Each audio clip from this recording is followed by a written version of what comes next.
पुरी गुंडीचा मंदिर निकट में बीजेपी पक्षर कोषपत्रिका दाह कर बुधवार अपराह 5:30 समय पुरी गुंडीचा मंदिर सम्मुख में महिला निर्यातनाकारी अमरेश जेना और उदित प्रधान को धिकार कर राहुल गांधी नवीन पट्टनायक और भक्त दासंकर कोषपत्रिका दाह कर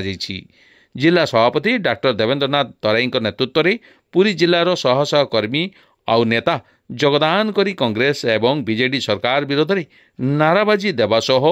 बीजेडी सरकार समय घटी नारी निर्यातना विषय में गणमाध्यम को जणाइथिले। बीजेपी जिला साधारण संपादक उमाकांत नायक, देवप्रसाद स्वाई, युव सभापति जयंत कुमार दास, रवि दास, चित्तो विश्वाल, सोमनाथ दास, मंडल सभापति बिरंची नारायण मिश्र, अजय दास, दुर्गा प्रसाद परिडा, राजकिशोर पंडा, मनोरंजन प्रधान, महिला मोर्चार रंजिता पाड़ी एवं सौम्यश्री प्रमुख उपस्थित रही। ओडिशा प्रदेश नारी निर्यातना चलिबो नाही, अरे नारी पिपासु, नारी मांस पिपासु मुर्दाबाद, अरे कांग्रेस मुर्दाबाद, कांग्रेस मुर्दाबाद। असम विचलन मोबाइल पठा ठीक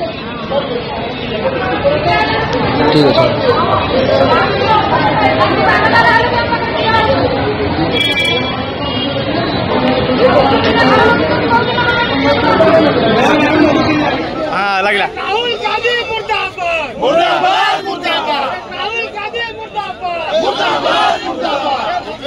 मुर्दाबाद, मुर्दाबाद, मुर्दाबाद, मुर्दाबाद। अरे कांग्रेस रे दोहरा नीति चलबो नाही, अरे कांग्रेस रे दोहरा नीति चलबो नाही, अरे कांग्रेस रे दोहरा नीति चलबो नाही, अरे कांग्रेस राज्य सभापति